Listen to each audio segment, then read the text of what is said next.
Chloroquine is a medication used to prevent and to treat malaria in areas where malaria is known to be sensitive to its effects. While it is being used experimentally to treat COVID-19 as of 2020, this has sparked tensions, panic buying, and an increase in the price of the medication. But chloroquine is yet to be proven scientifically as a cure for coronavirus, and indiscriminate use can cause more harm than good to the organs.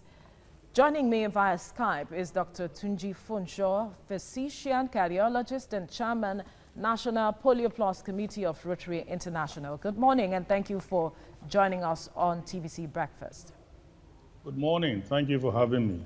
Now, there's been so much frenzy around the use of chloroquine, divergent views as well. Some are for and some are against, and we have even seen with aspects of panic buying and people being poisoned by the use of chloroquine. Quickly help us understand how chloroquine, or why it is so difficult to understand where this drug stands with regards to treatment of either COVID-19 or even malaria.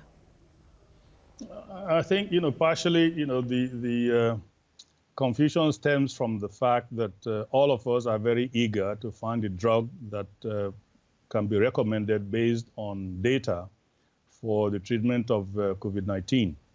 I think once you situate this, in the context of chloroquine, haven't been known to be a very effective drug. I mean, it came to our rescue almost 70 years ago for the treatment of malaria. Originally, the only medication that had been available for almost 3 centuries was quinine, which had been used for hundreds of years, by the Peruvians in South America for the treatment of malaria from the cinchona bark of, But as time went on, the side effects of quinine made it not the drug of choice for chloroquine because it has effects on the brain, on hearing, on eyesight, on the heart, on the kidneys. And therefore, chloroquine was synthesized from a molecule of quinine. It had been a very good drug.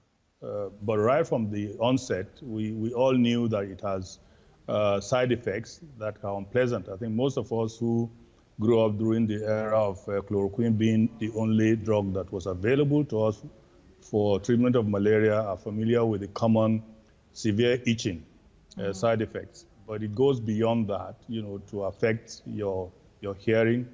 But more importantly, to affect the rhythm system of the heart, which is the main cause of people's concern now. So chloroquine is not a bad drug in the context of treating malaria, particularly malaria that is still not resistant to chloroquine, the vivax, species. But falciparum, as most people know, the parasite has been resistant to it, so we are now using combination therapy. It's also used for a kind of infection called, amoebiasis. It's quite effective against that as well. So chloroquine is a good drug. But then we are now faced with a situation where we need to find a drug that will work and cure COVID-19. We are still in the early phase yet. It was tried in the 90s, to see whether it would be effective against HIV. And that is where most of the information about its antiviral effects, had become something of interest. What we can say for sure now is that chloroquine in the laboratory setting, what scientists will call in vitro setting, is effective against immobilizing and stopping replication of the virus. We have not had any clinical trial that is prospective that will tell us we take a certain number of people in sizable numbers and have a control and use chloroquine and see whether they get, cured. If I may interrupt your line of thoughts, Lagos State is looking at having a clinical trial, so to speak, as time goes on, and some persons are raising an eyebrow with regards to that. Well, you see, the normal process, for getting drugs to be used, to be endorsed by the authorities, goes through the laboratory stages, which we call preclinical. It will be tested, first of all, in the laboratory, in Petri dishes, then it will be tested in animals, before it can now be tested on humans. And even the human phase, you have to, first of all, make sure that it is not toxic. Then the second phase is to make sure that it is effective. In other words, it can cure what it's claiming to cure, and be able to titrate the dose and say, okay, 100 milligrams of chloroquine can do this. 600 milligrams of chloroquine can do that in the setting of COVID-19. We don't have that now. And it's salutary that the government is participating in trials, which is happening all over the world. There are hundreds of trials going on around the world now. Some are still in the preclinical phase. Some are still in the phase 1 of clinical trials.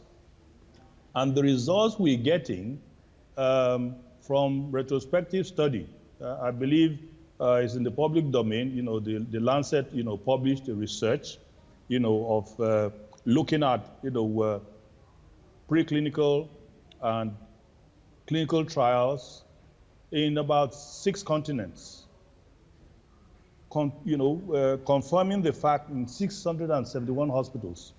To find out, for those who have used it, were there any salutary effects without concomitant life-threatening side effects?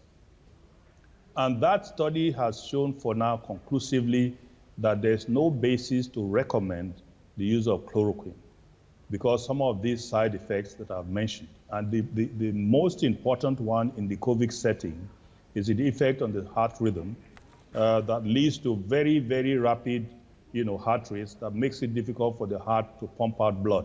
So are you of the opinion that Lagos State should perhaps shelve the idea of having a chloroquine trial? Not at all. Not at all. A clinical trial is something that everybody must be interested in. Since we already know that it has effect in the laboratory on the virus, we want to find out, does it work in humans and it is safe? Is it safe and at what dose? So it's a great idea for the government because trials in other climes may bring out results that may be different from the trials that we do in Nigeria. So it's a very salutary thing that we're doing these studies using Nigerians under the setting of COVID-19 with controls. So at the end of the study, we can say it works. It has side effects, but the side effects, does not outweigh the benefits, because in everything we do in business, you say you have cost-benefit analysis. In medicine, you want to find out, does this drug work? And if it works, all drugs have side effects, but are the side effects so much that it is counterproductive to use it in people, or the side effects does not outweigh the good effect of the drug? So if you have a much larger good effects on a much larger number of the population, then you can recommend the drug. But if the side effects outweighs the good effects, then that drug cannot be recommended. So it's a good idea that the Lagos State government is undertaking these clinical trials. It is salutary. So how would you advise the government to go about this trial, seeing you are more like an expert in the field? Well, I'm not an expert researcher in the field of virology.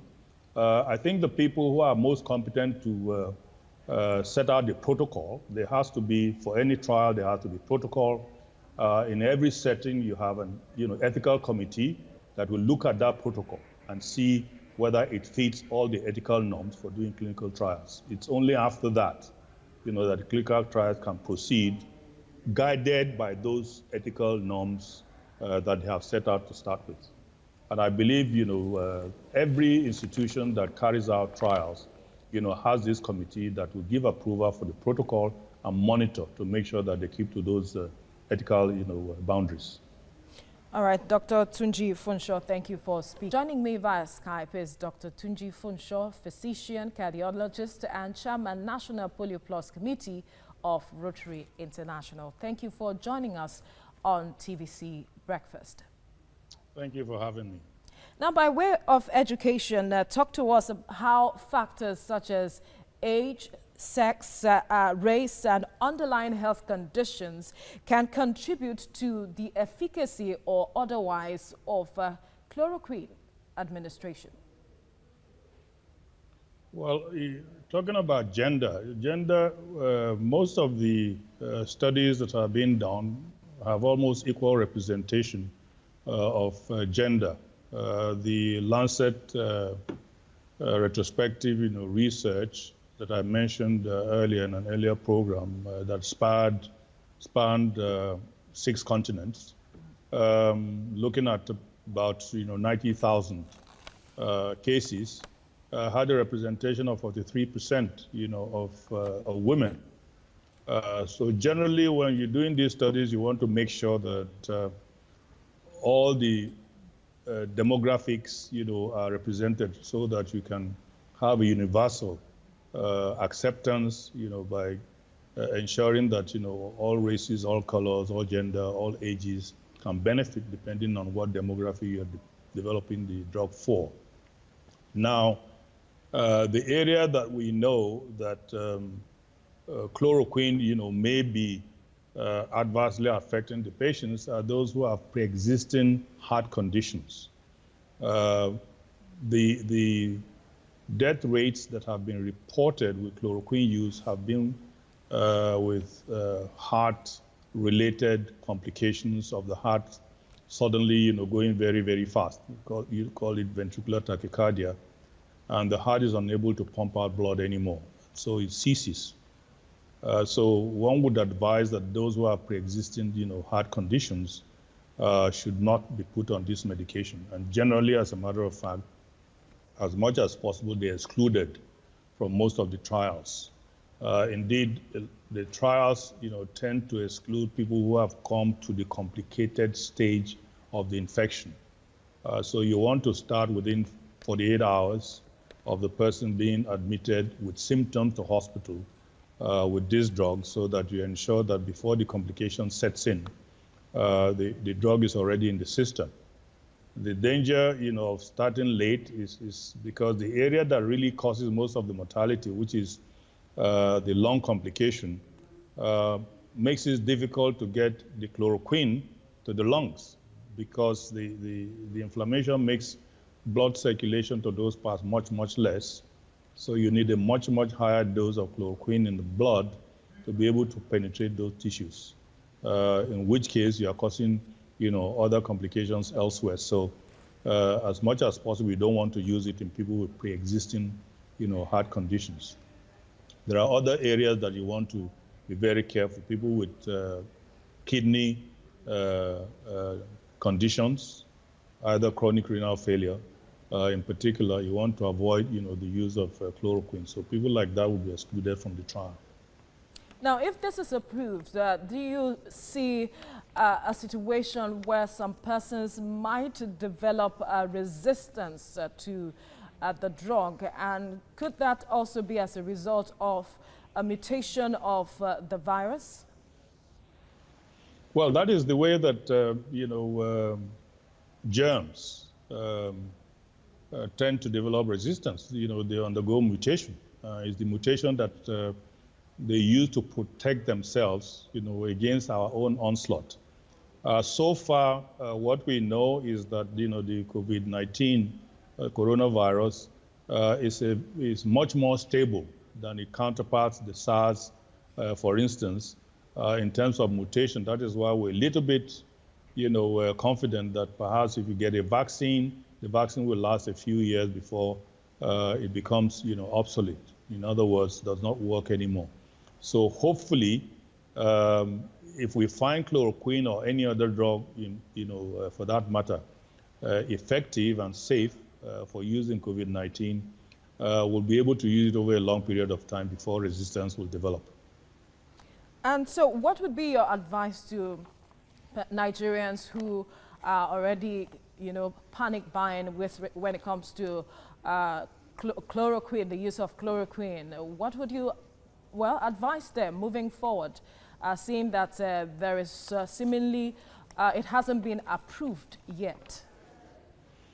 My advice unequivocally is don't use any such medications now, because I know a lot of people are panic buying, not because they have COVID-19, but because they think it can also be used as a preventative drug, just like, it's still being used as preventative drug for people traveling into malaria countries.